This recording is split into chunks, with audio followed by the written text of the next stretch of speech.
नाम है जी तुहाडा? मेरा नाम बलविंदर कौर। की गवाही है जी तुहाडी?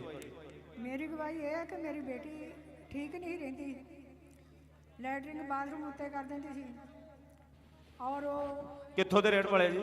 ਅਸੀਂ ਅੰਮ੍ਰਿਤਸਰ ਦੇ ਰਹਿਣ ਵਾਲੇ ਹਾਂ। 2008 ਵਿੱਚ ਹਾਂਜੀ ਤੁਹਾਡੇ ਪਤੀ ਉੱਤੇ ਔਰ ਤੁਹਾਡੀ ਬੇਟੀ ਉੱਤੇ ਹਾਂਜੀ ਕਿਸੇ ਨੇ ਜਾਦੂ ਟੋਣਾ ਕਰ ਦਿੱਤਾ ਸੀਗਾ ਹਾਂਜੀ ਔਰ ਉਸ ਜਾਦੂ ਟੋਣੇ ਦੀ ਵਜ੍ਹਾ ਦਾ ਕਰਕੇ ਹਾਂਜੀ ਤੁਹਾਡੇ ਪਤੀ ਦੀ ਡੈਥ ਹੋ ਜਾਂਦੀ ਹੈ ਹਾਂਜੀ ਔਰ 2008 ਤੋਂ ਹੀ ਤੁਹਾਡੀ ਜਿਹੜੀ ਬੇਟੀ ਸੀਗੀ ਪਾਗਲਾ ਵਾਂਗੂ ਕਰ ਰਹੀ ਸੀਗੀ। ਹਾਂਜੀ ਕੋਈ ਸਾਹਮਣੇ ਆ ਜਾਂਦਾ ਸੀਗਾ ਉਹਨੂੰ ਮਾਰਨਾ ਕੁੱਟਣਾ ਸ਼ੁਰੂ ਕਰ ਦਿੰਦੀ ਸੀ ਹਾਂਜੀ ਔਰ ਤੁਹਾਨੂੰ ਉਹਨੂੰ ਬੰਨ੍ਹ ਕੇ ਰੱਖਣਾ ਪੈਂਦਾ ਸੀਗਾ। ਜੀ ਬੰਨ੍ਹ ਕੇ ਤਾਂ ਰੱਖਦੇ ਸੀਗੇ ਕਿ ਜੇ ਕੋਈ ਹੱਥ ਵਿੱਚ ਸੋਟਾ ਡਾਂਗ ਆ ਜਾਂਦੀ ਸੀ ਹਾਂਜੀ ਲੋਕਾਂ ਨੂੰ ਕੁੱਟਣਾ ਸ਼ੁਰੂ ਕਰ ਦਿੰਦੇ ਸੀ। ਮਾਰਦੇ ਕਰਦੇ ਸੀਗੇ ਨਾ। ਮਾਈਕ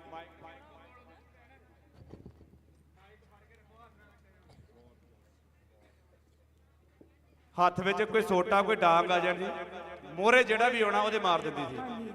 ਇਸ ਲਈ ਬੰਨ ਕੇ ਰੱਖਦੇ ਸੀਗੇ ਉਹਨੂੰ ਔਰ ਡਰ ਇਹ ਵੀ ਸੀਗਾ ਕਿ ਇਹ ਕੋਈ ਜ਼ਹਿਰੀਲੀ ਚੀਜ਼ ਵੀ ਨਾ ਖਾ ਲਵੇ ਆਪਣੇ ਆਪ ਨੂੰ ਖਤਮ ਨਾ ਕਰ ਲਵੇ ਹਾਂਜੀ ਹਾਂਜੀ ਕਿਉਂਕਿ ਉਹ ਦੁਸ਼ਟ ਆਤਮਾ ਦੇ ਅਟੈਕ ਦਾ ਕਰਕੇ ਪਤੀ ਤੁਹਾਡੇ ਨੇ ਪਹਿਲਾਂ ਜਾਨ ਗਵਾਤੀ ਸੀਗੀ। ਹਾਂਜੀ ਸਿਆਣਿਆਂ ਦੇ ਕੋਲ ਗਏ ਬਾਬਿਆਂ ਕੋਲ ਲੈ ਕੇ ਗਏ ਆ ਜਿਹੜੇ ਸਿਆਣੇ ਨੇ ਜਾਦੂ ਟੋਣਾ ਕੀਤਾ ਸੀਗਾ ਹਾਂਜੀ ਉਹਨੂੰ ਵੀ ਬੁਲਾ ਲਿਆ ਹਾਂਜੀ ਪਰ ਉਹ ਜਿਹੜੀ ਦੁਸ਼ਟ ਆਤਮਾ ਸੀਗੀ ਛੱਡ ਕੇ ਨਹੀਂ ਗਈ ਨਹੀਂ ਜੀ ਔਰ ਇਸ ਦੁਸ਼ਟ ਆਤਮਾ ਦੇ ਜਾਦੂ ਟੋਣਾ ਦੇ ਕਰਕੇ ਪਤੀ ਤੁਹਾਡੇ ਦੀ ਮੌਤ ਹੋ ਗਈ ਔਰ ਬੇਟੀ ਬਿਲਕੁਲ ਚੁੱਪ ਹੋ ਗਈ, ਬੋਲੀ ਨਹੀਂ ਇੱਕ ਸ਼ਬਦ ਵੀ ਮੂੰਹ ਚੋਂ। ਹਾਂਜੀ ਇਹ ਨਹੀਂ ਬੋਲੀ। ਜੇ ਕਹਿ ਸਕੀਏ ਤਾਂ ਇੱਕ ਤਰ੍ਹਾਂ ਉਹਦੀ ਆਵਾਜ਼ ਹੀ ਚਲੀ ਗਈ, ਗੁੰਗੀ ਹੋ ਗਈ ਸੀਗੀ। ਹਾਂਜੀ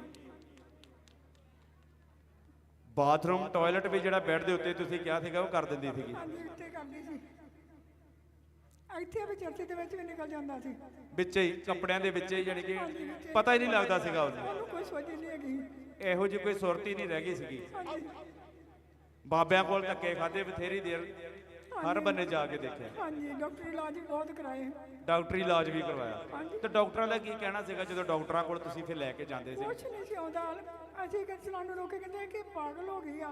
ਹਾਂ ਅਸੀਂ ਇਹਦਾ MRI ਵੀ ਤੁਸੀਂ ਦੱਸਿਆ ਸੀਗਾ ਕਿ MRI ਵੀ ਕਰਵਾਈਆਂ, ਸਕੈਨਾਂ ਕਰਵਾਈਆਂ ਉਹਦੀਆਂ, ਕੁਛ ਨਹੀਂ ਹੋਇਆ ਵਿੱਚ। ਉਹਦੇ ਵਿੱਚ ਕੁਝ ਆਉਂਦਾ ਹੀ ਨਹੀਂ ਸੀਗਾ ਨਹੀਂ ਕੁਛ ਨਹੀਂ ਸੀ ਆਉਂਦਾ।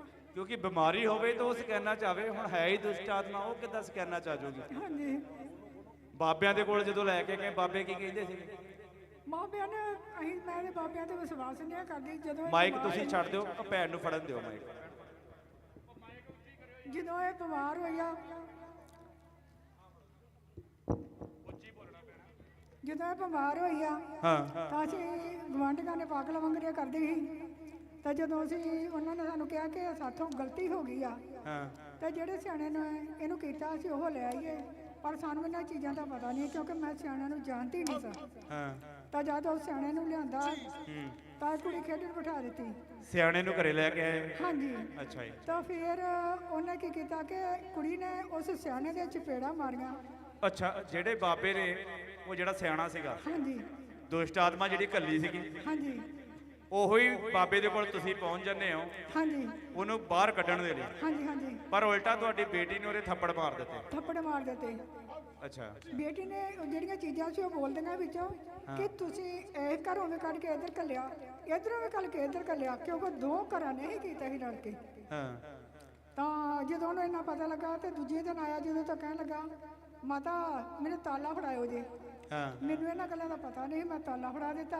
ਹਾਂ ਉਹਦੇ ਬੇਟੀ ਦੇ ਹੱਥ ਤੇ ਤਾਲਾ ਰੱਖਿਆ, ਮੂੰਹ ਵਿੱਚ ਚਾਬੀ ਪਾ ਕੇ ਤਾਂ ਉਹ ਸਿਆਣੇ ਨੇ ਇਦਾਂ ਕੀਤਾ, ਬੇਟੀ ਦੇ ਹੱਥ ਵਿੱਚ ਤਾਲਾ ਦੇ ਦਿੱਤਾ ਹਾਂਜੀ ਤੇ ਜਿਹੜੀ ਚਾਬੀ ਸੀ ਤੁਹਾਡੀ ਬੇਟੀ ਦੇ ਮੂੰਹ ਦੇ ਵਿੱਚ ਦੇ ਮੂੰਹ ਵਿੱਚ ਦੇ ਦਿੱਤੀ ਕਿ ਇਹਨੂੰ ਲੋਕ ਬੰਦ ਕਰ ਦੇ। ਹਾਂ ਤਾਂ ਉਦੋਂ ਦੀ ਹੀ ਮੇਰੀ ਬੇਟੀ ਦੀ ਆਵਾਜ਼ ਚਲੀ ਗਈ ਆ। ਫਾਦਰ ਸਾਹਿਬ ਇਹ ਮਾਤਾ ਜੀ ਦੱਸ ਰਹੇ ਆ ਕਿ 2008 ਦੇ ਵਿੱਚ ਕਿਸੇ ਸਿਆਣੇ ਨੇ ਫਾਦਰ ਸਾਹਿਬ ਜਾਦੂ ਟੋਣਾ ਇਹਨਾਂ ਦੇ ਪਤੀ ਦੇ ਉੱਤੇ ਤੇ ਇਹਨਾਂ ਦੀ ਬੇਟੀ ਉੱਤੇ ਕੀਤਾ ਸੀਗਾ। ਹੁਣ ਜਿਹੜੇ ਸਿਆਣੇ ਨੇ ਜਾਦੂ ਟੋਣਾ ਕੀਤਾ ਇਹ ਵੀ ਉਸ ਸਿਆਣੇ ਦੇ ਕੋਲ ਪਹੁੰਚ ਜਾਂਦੇ ਆ ਕਿ ਸਾਨੂੰ ਸਾਡੇ ਘਰ ਚੋਂ ਇਹ ਦੁਸ਼ਟ ਆਤਮਾ ਨੂੰ ਕੱਢ ਦੇ, ਔਰ ਉਹ ਜਾਦੂ ਟੋਣੇ ਦੇ ਵਜ੍ਹਾ ਦੇ ਕਰਕੇ ਇਹਨਾਂ ਦੇ ਪਤੀ ਦੀ ਤੇ ਫਾਦਰ ਸਾਹਿਬ ਮੌਤ ਹੋ ਗਈ ਸੀਗੀ 2009 ਦੇ ਵਿੱਚ। 1 ਸਾਲ ਬਾਅਦ ਮੌਤ ਹੋ ਜਾਂਦੀ ਆ ਜਦੋਂ ਸਿਆਣੇ ਨੂੰ ਘਰ ਲੈ ਕੇ ਆਉਂਦੇ ਆ। ਇਹਨਾਂ ਦੀ ਬੇਟੀ ਦੁਸ਼ਟ ਆਤਮਾ ਦੇ ਪ੍ਰਭਾਵ ਦੇ ਵਿੱਚ ਆ ਕੇ ਸਿਆਣੇ ਨੂੰ ਹੀ ਕੁੱਟ ਦਿੰਦੀ ਆ ਜੀ। ਔਰ ਉਹਨੇ ਕੀ ਕੀਤਾ, ਇਹਨਾਂ ਦੇ ਕੋਲੋਂ ਫਾਦਰ ਸਾਹਿਬ ਕਹਿੰਦੇ ਕਿ ਇੱਕ ਜਿੰਦਾ ਲਿਆ, ਜਿੰਦਾ ਲਿਆ ਔਰ ਚਾਬੀ ਉਹਦੇ ਮੂੰਹ ਦੇ ਵਿੱਚ ਦੇਤੀ ਇਹਨਾਂ ਦੀ ਬੇਟੀ ਦੇ। ਔਰ ਉਦੋਂ ਤੋਂ ਹੀ 2008 ਤੋਂ ਫਾਦਰ ਸਾਹਿਬ ਲਗਭਗ ਅੱਜ 17 ਸਾਲ ਹੋ ਗਏ ਆ, 16-17 ਸਾਲ ਤੋਂ ਉਹ ਬੱਚੀ ਦੇ ਮੂੰਹ ਦੇ ਵਿੱਚ ਜ਼ਬਾਨ ਹੀ ਨਹੀਂ ਸੀਗੀ, ਜ਼ਬਾਨ ਉਹਦੀ ਬੰਦ ਹੋ ਗਈ ਸੀਗੀ ਜਿਵੇਂ ਜਿੰਦਾ ਲੱਗਾ ਹੁੰਦਾ ਜੀ। ਕੀ ਹੋਇਆ ਫਿਰ ਮਾਤਾ, ਪ੍ਰਭੂ ਦੇ ਵਿੱਚ ਕਿੰਨੀ ਦੇਰ ਤੋਂ ਆ? ਮੈਂ 13 ਸਾਲ ਤੋਂ। 13 ਸਾਲ ਹੋ ਗਏ ਪਰਮੇਸ਼ਵਰ ਚ ਆਇਆ ਹੋਇਆ ਵੀ। ਹਾਂਜੀ ਪਹਿਲਾਂ ਸਿਆਣਿਆਂ ਕੋਲ ਧੱਕੇ ਖਾਦੇ, ਹਾਂਜੀ। ਫਿਰ ਜਿੱਥੇ ਕਿਤੇ ਚਰਚ ਦੀ ਦੱਸ ਪੈਂਦੀ ਸੀਗੀ ਹਾਂਜੀ ਉੱਥੇ ਵੀ ਗਏ ਆ, ਹਾਂਜੀ। ਕੋਈ ਫਰਕ ਨਹੀਂ ਪਿਆ। ਨਹੀਂ, ਜਦੋਂ ਮੈਂ ਰਾਣਾ ਸਰ ਦੇ ਚਰਚ ਦੇ ਵਿੱਚ ਜਾਂਦੀ ਰਹੀ ਹਾਂ, ਹਾਂ, ਇਹ ਕੁੱਟ ਮਾਰ ਤੋਂ ਹਟ ਗਈ ਸੀ, ਮਾਰਨਾ ਕੁੱਟਣਾ ਇਹਨੇ ਛੱਡ ਦਿੱਤਾ। ਛੱਡ ਦਿੱਤਾ ਸੀ। ਹਾਂ ਉਸ ਤੋਂ ਬਾਅਦ ਸਾਨੂੰ ਜਦੋਂ ਪਤਾ ਲੱਗਾ ਇੱਧਰ ਦਾ, ਹਾਂ ਇਹ ਸਾਡੇ ਭੈਣ ਪਾਸਟਰ ਜੀ ਆ, ਇਹ ਫਿਰ ਇੱਥੋਂ ਦਾ ਪਤਾ ਲੱਗਾ ਜਦੋਂ 3 ਸਾਲ ਹੋ ਗਏ ਮੈਨੂੰ ਇੱਥੇ ਜੁੜੀ ਨੂੰ। 3 ਸਾਲ ਤੋਂ ਇੱਥੇ ਆ ਰਹੇ ਆ। 3 ਸਾਲ ਤੋਂ ਮੈਂ ਲਗਾਤਾਰ, ਮੈਂ ਨਗਾ ਨਹੀਂ ਪਾਉਂਦੀ ਹੁੰਦੀ, ਪਰ ਐਤਕੀ ਮੇਰੇ ਤੋਂ 2 ਨਾਗੇ ਪੈ ਗਏ ਆ।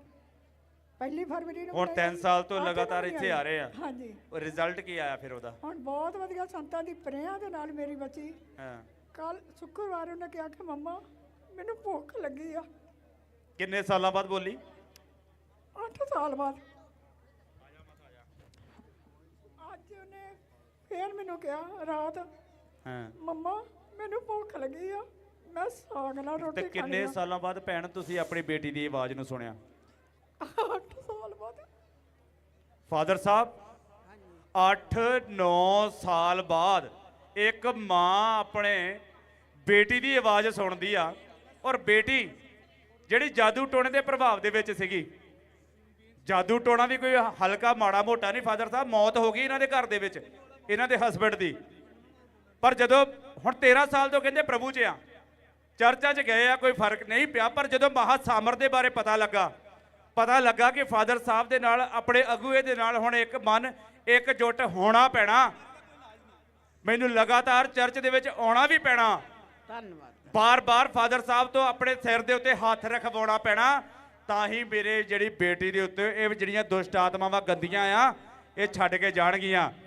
ਫਾਦਰ ਸਾਹਿਬ ਉਦਾਂ ਹੀ ਹੋਇਆ, ਕਿਉਂਕਿ ਤੁਹਾਡੇ ਕੋਲ ਫਾਦਰ ਸਾਹਿਬ ਜਿਹੜਾ ਵੀ ਕੋਈ ਦੁਖੀ ਆਇਆ ਆ, ਅਸੀਂ ਜਾਣਦੇ ਫਾਦਰ ਸਾਹਿਬ ਐਦਾਂ ਦੀਆਂ ਗਵਾਹੀਆਂ ਦੇ ਨਾਲ, ਐਦਾਂ ਦੇ ਛੁਟਕਾਰਿਆਂ ਦੇ ਨਾਲ ਹੀ ਖੜਾ ਹੁੰਦਾ। 8 ਸਾਲ ਬਾਅਦ ਇੱਕ ਮਾਂ ਨੇ ਫਾਦਰ ਸਾਹਿਬ ਆਪਣੀ ਧੀ ਦੀ ਆਵਾਜ਼ ਨੂੰ ਸੁਣਿਆ। ਭੈਣ ਪੂਰੀ ਤਰ੍ਹਾਂ ਸਾਇਲੈਂਟ ਸੀਗੀ, ਕੋਈ ਆਵਾਜ਼ ਨਹੀਂ, ਕੋਈ ਗੱਲ ਨਹੀਂ ਕਰਦੀ ਸੀ, ਕੁਛ ਨਹੀਂ ਕਰ, ਜਮਾ ਨਹੀਂ ਬੋਲਦੀ ਸੀਗੀ, ਨਾ ਬੋਲਦੀ ਸੀ ਹਾਂ। ਤੇ ਨਾ ਸੋਚਦੀ ਹੈਗੀ, ਜੇ ਨਾ ਕੋਈ ਸੁਰਤੀ ਸੀਗੀ। ਜਾਂ ਇਹਨਾਂ ਦਾ ਗਲ ਫੜ ਲੈਂਦੀ ਸੀ ਹਾਂ, ਤੇ ਜਾਂ ਇਹਨਾਂ ਦੇ ਇੱਥੋਂ ਰਗਾਂ ਘੁੱਟਦੀ ਸੀ, ਵੀਰ ਦੀਆਂ ਵੀ ਇਹਦੀਆਂ ਵੀ। ਤੇ ਫਿਰ ਮੈਂ ਆਪਣੇ ਕੋਲ 8-8 ਦਿਨ ਕੋਲ ਰੱਖਦੀ ਹੁੰਦੀ ਸੀ, ਕੋਲ ਨਹੀਂ, ਇਹਨਾਂ ਦਾ ਗਲ ਵੀ ਘੁੱਟ ਦਿੰਦੀ ਹਾਂ, ਸੀਗੀ। ਇਹਨਾਂ ਦਾ ਵੀ ਜਿਹੜਾ ਮਰਜ਼ੀ ਕਾਬੂ ਆ ਜੇ, ਜਿਹੜਾ ਹੱਥ ਵਿੱਚ ਆ ਗਿਆ, ਸਾਹਮਣੇ ਆ ਗਿਆ, ਹਾਂ, ਉਹਦੀ ਫਿਰ- ਮਾਰ ਕਟਾਈ। ਫਿਰ ਅਸੀਂ ਰਾਤ ਨੂੰ ਉਹਦੇ ਨਾਲ ਇੰਜ ਹੱਥ ਬੰਨ੍ਹਦੇ ਹੁੰਦੇ ਹਾਂ, ਹਾਂ। ਤੇ ਇੱਕ ਇੱਥੋਂ ਉੱਤੋਂ ਦੀ ਪੇਟੀ ਵਾਂਗੂ ਲੱਕ ਵੀ ਬੰਨ੍ਹ ਦੇਣਾ, ਹੱਥਾਂ ਨੂੰ ਬੰਨ੍ਹ ਦੇਣਾ। ਹਾਂ, ਫਿਰ ਹਾਂ। ਇਹਦੀਆਂ ਲੱਤਾਂ ਬੰਨ੍ਹਦੇ ਹਾਂ, ਸ਼ਿਕੰਜਾ ਪੂਰਾ ਪਾ ਦੇਣਾ ਕਿ ਇਹ ਸਕੰਜਾ ਹਿੱਲੇ ਨਾ। ਪੂਰਾ ਕਰਕੇ ਫਿਰ ਹਾਂ। ਫਿਰ ਇਹਨੇ ਚੀਜ਼ਾਂ, ਕੁਰਸੀ ਆ ਤੇ ਕੁਰਸੀ ਚੁੱਕ ਕੇ ਮਾਰਨੀ, ਹਾਂ। ਮੰਜਾ ਚੁੱਕ ਕੇ ਸੁੱਟ ਦੇਣਾ, ਭਾਂਡੇ ਹਾਂ। ਸੁੱਟ ਦੇਣੇ, ਬਹੁਤ ਤੰਗ ਕਰਦੀ ਸੀ। ਘਰ ਦਾ ਸਮਾਨ ਫਿਰ ਵੀ। ਅਸੀਂ ਜਦੋਂ ਰਾਣੇ ਸਰ ਦੇ ਆਉਣ ਲੱਗੇ ਨਾ, ਹਾਂ। ਤੇ ਰਾਣੇ ਸਰ ਦੇ ਆਉਂਦੇ ਅਸੀਂ ਬਹੁਤ ਫਾਦਰ ਚਿਰ ਸਾਹਿਬ ਦੇ ਉਹਨਾਂ ਬਾਰੇ ਇਹਨਾਂ ਨੂੰ ਪਤਾ ਲੱਗਦਾ ਆ। ਉਹ ਸਾਰਾ ਮਤਲਬ ਸਾਰਾ ਦੁੱਖ ਚਲ ਗਿਆ, ਪਰ ਆਵਾਜ਼ ਨਹੀਂ ਆਈ ਵਾਪਸ। ਆਵਾਜ਼ ਮਾਂ ਸਾਮਰਥ ਨੇ ਦਿੱਤੀ ਆ, ਹਾਂ। ਸਾਡੇ ਸੰਤ ਜੀ ਉਹਨਾਂ ਨੇ। ਕਿਉਂਕਿ ਇਹ ਚਰਚ ਐਸੀ ਹੈ, ਖਾਲੀ ਚਰਚ ਨਹੀਂ ਆ, ਹਾਂ, ਇਹ ਉਹ ਇਹ ਖੁਦਾ ਦਾ ਪਰਮੇਸ਼ਰ ਦਾ- ਮੁਕੱਦਸ ਜਗ੍ਹਾ ਆ ਜਿੱਥੇ ਸੱਚਮੁੱਚ ਪਰਮੇਸ਼ਵਰ ਦੀ ਪਵਿੱਤਰ ਹਜ਼ੂਰੀ ਆ, ਬੈਤਲਹਮ ਦੇ ਪਰਮੇਸ਼ਵਰ ਦੀ ਅਸੀਂ ਮੌਜੂਦਗੀ ਸਵਰਗ ਇਸ ਜਾਏ ਆ। ਜਗ੍ਹਾ ਦੇ ਉੱਤੇ ਆ, ਸਵਰਗ ਔਰ ਸੱਚਮੁੱਚ ਪਵਿੱਤਰ ਆਤਮਾ ਦੀ ਹਜ਼ੂਰੀ ਆ। ਤਾਂਹੀਓ ਹੀ ਇਸ ਜਗ੍ਹਾ ਦੇ ਉੱਤੇ ਇਹੋ ਜਿਹੇ ਵੱਡੇ ਵੱਡੇ ਮਿਰੈਕਲ ਹੋ ਰਹੇ ਆ। ਇਹ ਮਿਰੈਕਲ ਤੁਸੀਂ ਵੀ ਆਪਣੀ ਜ਼ਿੰਦਗੀ ਦੇ ਵਿੱਚ ਲੈ ਸਕਦੇ ਆ। ਤੁਹਾਡੇ ਕੋਲ ਵੀ ਮੌਕੇ ਆ, ਕਿਉਂਕਿ ਫਾਦਰ ਸਾਹਿਬ ਨੇ ਕਿਹਾ ਕਿ 10 ਅਭਿਸ਼ੇਕ ਇਹ ਆਮ ਨਹੀਂ ਆ, ਇਹਨਾਂ ਨਹੀਂ ਤੁਹਾਡੇ ਪੂਰੇ ਸਾਲ ਨੂੰ 2026 ਨੂੰ ਪਰਫੈਕਟ ਬਣਾਉਣਾ। ਜੇ ਬਿਮਾਰ ਆ, ਚਾਹੇ ਕੈਂਸਰ ਆ, ਚਾਹੇ ਕੋਈ ਵੀ ਬਿਮਾਰੀ ਆ, ਇਹ 10 ਅਭਿਸ਼ੇਕਾਂ ਨੇ ਹੀ ਆਮੀਨ।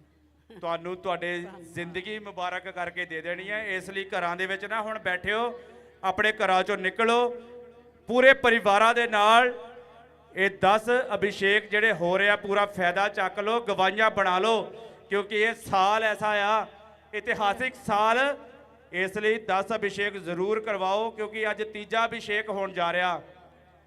ਬਹੁਤ 7 ਅਭਿਸ਼ੇਕ ਰਹਿ ਗਏ ਆ। ਮੌਕਾ ਨਾ ਗਵਾਓ, ਘਰਾਂ ਦੇ ਵਿੱਚ ਆਓ, ਲਗਾਤਾਰ ਆਪਣੇ ਪੂਰੇ ਪਰਿਵਾਰ ਨੂੰ ਲੈ ਕੇ ਆਓ ਔਰ ਆਪਣੇ ਜੀਵਨ ਦੇ ਵਿੱਚ ਇਦਾਂ ਦੀਆਂ ਵੱਡੀਆਂ ਗਵਾਹੀਆਂ ਪਾਓ। ਭੈਣ, ਹੁਣ 8 ਸਾਲ ਬਾਅਦ ਬੇਟੀ ਦੀ ਆਵਾਜ਼ ਸੁਣੀ ਹੈ, ਕਿੱਦਾਂ ਦਾ ਲੱਗਿਆ ਫਿਰ ਉਦੋਂ? ਮੈਂ ਬਹੁਤ ਖੁਸ਼ ਹਾਂ। ਮੇਰੀ ਬੇਟੀ ਨੇ ਹਾਂ ਰਾਤੀ ਵੱਡੀ ਬੇਟੀ ਦਾ ਨਾਂ ਲਿਆ ਹਾਂ। ਕਿ ਮੰਮਾ ਮੈਂ ਰੀਤੂ ਨਾਲ ਗੱਲ ਕਰਨੀ ਆ। ਅੱਛਾ, ਪਹਿਲਾਂ ਇਦਾਂ ਦੀ ਕੋਈ ਸੁਰਤ ਹੈਗੀ ਸੀ ਤਾਂ? ਨਹੀਂ। ਪੂਰੀ ਤਰ੍ਹਾਂ ਤੁਸੀਂ ਕਿਹਾ ਵੀ ਪਾਗਲ ਹੀ ਹੋ ਗਈ ਸੀ, ਕਿ ਡਾਕਟਰਾਂ ਨੇ ਵੀ ਕਹਿਤਾ ਪਾਗਲ ਆ। ਹਾਂਜੀ ਤੇ ਤੁਹਾਡੀ ਜਿਹੜੀ ਬੇਟੀਆਂ ਕਿੰਨੀਆਂ? 3 ਬੇਟੀਆਂ, ਹਾਂਜੀ, ਤੇ ਇਹ ਸਭ ਤੋਂ ਛੋਟੀ ਆ। ਇਹ ਸਭ ਤੋਂ ਛੋਟੀ ਆ। ਇਹਨੇ ਉੱਠ ਕੇ ਕਿਹਾ ਕਿ ਮੈਂ ਆਪਣੀ ਭੈਣ ਦੇ ਨਾਲ ਗੱਲ, ਨਾਮ ਲਿਆ ਆਪਣੀ ਵੱਡੀ ਭੈਣ ਦਾ। ਵੱਡੀ ਭੈਣ ਦਾ ਨਾਂ ਲਿਆ। ਕੀ ਕਿਹਾ ਜੀ?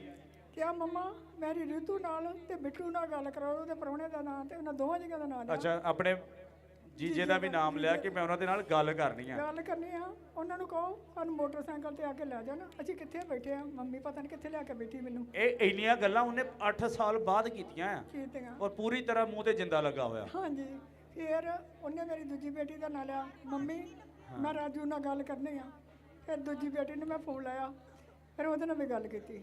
ਹੁਣ ਜਿਹੜੇ ਫਾਦਰ ਸਾਹਿਬ ਨੇ ਸ਼ਬਦ ਦਿੱਤੇ ਸੀਗੇ, 2026 ਜਿੱਤ ਦਾ ਸਾਲ, ਇਤਿਹਾਸਿਕ ਸਾਲ, ਇਹ ਸਮਝ ਆ ਗਈ ਗੱਲ ਕਿ ਨਬੀ ਦੇ ਸ਼ਬਦਾਂ ਦੇ ਵਿੱਚ ਹੀ ਸਾਡੀ ਚੰਗਿਆਈ ਆ। ਹਾਂਜੀ। ਪਰਮੇਸ਼ਵਰ ਦੇ ਦਾਸ ਨੇ ਜੋ ਕਹਿ ਦੇਣਾ, ਖੁਦਾ ਨੇ ਤੁਹਾਡੇ ਲਈ ਉਹ ਅਰੇਂਜ ਕਰ ਦੇਣਾ, ਬਣਾ ਦੇਣਾ। ਹਾਂਜੀ। ਔਰ ਸੱਚਮੁੱਚ ਵੱਡੇ ਛੁਟਕਾਰੇ ਤੁਹਾਡੇ ਪਰਿਵਾਰ ਦੇ ਵਿੱਚ ਹੋ ਗਏ ਆ। ਕੀ ਕਹਿਣਾ ਚਾਹੋਗੇ ਜਿਹੜੇ ਲੋਕ ਅੱਜ ਤੁਹਾਨੂੰ ਸੁਣਦੇ ਆ? ਮੈਂ ਕਹਿਣਾ ਚਾਹੁੰਦੀ ਹਾਂ ਕਿ ਜਿਸ ਤਰ੍ਹਾਂ ਮੈਂ ਆਪਣੇ ਪੂਰੇ ਵਿਸ਼ਵਾਸ ਦੇ ਨਾਲ ਬੈਠੀ ਰਹੀ ਹਾਂ ਨਾ, ਕਿ 15 ਦਿਨ ਇੱਥੋਂ ਘਰੇ ਜਾਵਾਂ, ਭਾਵੇਂ ਮੈਂ ਮਹੀਨਾ ਰਵਾਂ ਇੱਥੇ, ਇਸੇ ਤਰ੍ਹਾਂ ਵਿਸ਼ਵਾਸ ਰੱਖੋ ਅਤੇ ਪਾਪਾ ਜੀ ਦੀ ਮਰਜ਼ੀ ਤੋਂ ਬਿਨਾਂ ਨਾ ਕਿਤੇ ਜਾਓ। ਕਿਉਂਕਿ ਮੈਂ ਹਰ ਗੱਲ ਪਾਪਾ ਜੀ ਨਾਲ ਸ਼ੇਅਰ ਕਰਦੀ ਹਾਂ। ਪਾਪਾ ਜੀ ਜੇ ਮੇਥੋਂ ਗਲਤੀ ਹੋ ਜਾਂਦੀ ਮੈਂ ਮਾਫੀ ਮੰਗਦੀ, ਪਾਪਾ ਜੀ ਇੱਥੋਂ ਮੇਥੋਂ ਗਲਤੀ ਹੋ ਗਈ ਤੇ ਪਾਪਾ ਜੀ ਨੇ ਮੈਨੂੰ ਇਹੋ ਵਰਡ ਦਿੱਤੇ, ਬੇਟਾ ਤੂੰ ਬਸ ਡਟੀ ਰਹੋ। ਅਤੇ ਮੈਂ ਇਹੋ ਉਹ ਕਹਿੰਦੀ ਜਿੰਨੇ ਲੋਕ ਅੱਜ ਪਹਿਲੀ ਵਾਰ ਆਏ ਆ, ਇਹ ਜ਼ਰੂਰ ਉਹਨਾਂ ਨੂੰ ਇਹ ਗਵਾਹੀ ਨੂੰ ਸੁਣਨਾ ਚਾਹੀਦਾ, ਸਮਝਣਾ ਚਾਹੀਦਾ, ਕਿਉਂਕਿ ਤੁਸੀਂ ਵੀ ਇਹਨਾਂ ਵਾਂਗੂ ਹੀ ਧੱਕੇ ਖਾ ਕੇ ਆ ਚੁੱਕੇ ਆ। ਪਰਮੇਸ਼ਵਰ ਨੇ ਜਿੱਥੇ ਤੁਹਾਨੂੰ ਲੈ ਕੇ ਆਉਣਾ ਸੀਗਾ, ਇਹੋ ਹੀ ਉਹ ਫਾਈਨਲ ਡੈਸਟੀਨੇਸ਼ਨ ਆ, ਇਹੋ ਹੀ ਉਹ ਜਗ੍ਹਾ ਆ ਜਿੱਥੇ ਖੁਦਾ ਨੇ ਤੁਹਾਨੂੰ ਲੈ ਕੇ ਆਉਣਾ ਸੀਗਾ ਤੁਹਾਡੇ ਛੁਟਕਾਰਿਆਂ ਦੇ ਲਈ। ਭਾਵੇਂ ਤੁਸੀਂ ਪਹਿਲੀ ਵਾਰ ਅੱਜ ਆਏ ਆ, ਤੁਸੀਂ 7 ਹਫ਼ਤੇ ਜ਼ਰੂਰ ਆਉਣਾ ਆ। 7 ਅਭਿਸ਼ੇਕ ਜਿਹੜੇ ਰਹਿ ਗਏ ਆ, ਜ਼ਰੂਰ ਉਹਨਾਂ 7 ਹਫ਼ਤਿਆਂ ਦੇ ਵਿੱਚ ਆ ਕੇ ਆਪਣਾ ਅਭਿਸ਼ੇਕ ਕਰਵਾਇਓ। ਜਿਹੜੇ ਮਸਲੇ ਅੱਜ ਲੈ ਕੇ ਆਏ ਆ, ਭਾਵੇਂ ਇਹ ਗੱਲ ਭੁੱਲ ਜਾਓ ਅੱਜ ਕਿ ਉਹ 20 ਸਾਲ ਹੋ ਗਏ, ਭਾਵੇਂ 50 ਸਾਲ ਹੋ ਗਏ, ਭਾਵੇਂ ਕਿੰਨੇ ਵੀ ਸਾਲ ਕਿਉਂ ਨਹੀਂ ਹੋ ਗਏ, ਜੇ ਚੰਗਿਆਈ ਨਹੀਂ ਦੇਖੀ, ਦੇਖੋਗੇ ਤੁਸੀਂ ਆਹੀ 7 ਹਫ਼ਤਿਆਂ ਦੇ ਵਿੱਚ। ਕਿਉਂਕਿ ਫਾਦਰ ਸਾਹਿਬ ਨੇ ਅੱਜ ਵੀ ਕਹਿਤਾ, ਔਰ ਪਹਿਲਾਂ ਵੀ ਫਾਦਰ ਸਾਹਿਬ ਦੇ ਇਹੋ ਹੀ ਸ਼ਬਦ ਸੀਗੇ ਕਿ ਇਹ ਜਿਹੜੀ ਚਰਚ ਆ, ਇਹ ਗਰੰਟੀਆਂ ਵਾਲੀ ਚਰਚ ਆ। ਇੱਥੇ ਗਰੰਟੀ ਮਿਲਦੀ ਆ, ਲੈ ਕੇ ਤੁਹਾਨੂੰ ਦਿੱਤਾ ਜਾਂਦਾ। ਜੇ ਚੰਗਿਆਈ ਨਹੀਂ ਦੇਖੀ ਜ਼ਿੰਦਗੀ 'ਚ, ਚਰਚਾਂ 'ਚ ਜਾ ਕੇ ਦੇਖ ਲਿਆ, ਡਾਕਟਰਾਂ ਕੋਲ ਜਾ ਕੇ ਦੇਖ ਲਿਆ, ਬਾਬਿਆਂ ਸਿਆਣਿਆਂ ਕੋਲ, ਮੜੀਆਂ ਮਸੀਤਾਂ ਤੇ ਵੀ ਜਾ ਕੇ ਦੇਖ ਲਿਆ, ਜੇ ਨਹੀਂ ਫਰਕ ਪਿਆ, ਅਸੀਂ ਤੁਹਾਨੂੰ ਲੈ ਕੇ ਦੇਵਾਂਗੇ ਤੁਹਾਡੀ ਚੰਗਿਆਈ ਦੇ ਬਾਰੇ, ਤੁਹਾਡੀ ਗਵਾਹੀ ਦੇ ਬਾਰੇ। ਇਹ ਫਾਦਰ ਸਾਹਿਬ ਦੇ ਸ਼ਬਦ ਆ, ਔਰ ਇਸੇ ਹੀ ਸਾਲ ਦੇ ਵਿੱਚ ਫਾਦਰ ਸਾਹਿਬ ਨੇ ਕਿਹਾ ਉਹ ਸ਼ਬਦ ਜਿਹੜੇ ਆ ਪੂਰੇ ਹੋਣੇ ਤੁਹਾਡੀ ਲਾਈਫ 'ਚ। ਇਸ ਲਈ ਜਿਹੜੇ 7 ਅਭਿਸ਼ੇਕ ਰਹਿ ਗਏ ਆ, ਉਹਨਾਂ ਦਾ ਮੌਕਾ ਸਾਂਭ ਲਿਓ, ਇਹਨੂੰ ਮੌਕਾ ਗਵਾਇਓ ਨਾ। ਪੂਰੇ ਪਰਿਵਾਰ ਦੇ ਨਾਲ ਜ਼ਰੂਰ ਆਇਓ, ਤਾਂ ਕਿ ਇਦਾਂ ਦੀਆਂ ਗਵਾਹੀਆਂ 17 ਸਾਲ ਤੋਂ ਦੁਸ਼ਟ ਆਤਮਾਵਾਂ ਦੇ ਨਾਲ ਜਕੜੇ ਹੋਏ ਸੀਗੇ। ਜਿਹੜੇ ਸਿਆਣੇ ਨੇ ਜਾਦੂ ਕੀਤਾ, ਜਿਹੜੇ ਸਿਆਣੇ ਨੇ ਟੂਣਾ ਕੀਤਾ ਸੀਗਾ, ਉਹ ਤੋਂ ਟੂਣਾ ਕੱਟਿਆ ਨਹੀਂ ਗਿਆ। ਪਰ ਜਦੋਂ ਮਹਾ ਸਾਮਰ ਦੇ ਵਿੱਚ ਆਏ ਆ, ਗੁੰਗੀ ਬੇਟੀ ਵੀ ਜਿਹੜੀ ਸੀਗੀ ਬੋਲਣ ਲੱਗ ਪਈ, ਪਾਗਲ ਬੇਟੀ ਸੀਗੀ ਗੱਲਾਂ ਕਰਨ ਵੱਲ ਲੱਗ ਪਈ ਸਮਝਦਾਰਾਂ ਵਾਂਗੂ। ਤਾਰੀਫ ਕਰਦੇ ਆ ਇਸ ਵੱਡੇ ਮਿਰੈਕਲ, ਵੱਡੇ ਛੁਟਕਾਰਿਆਂ ਦੇ ਲਈ।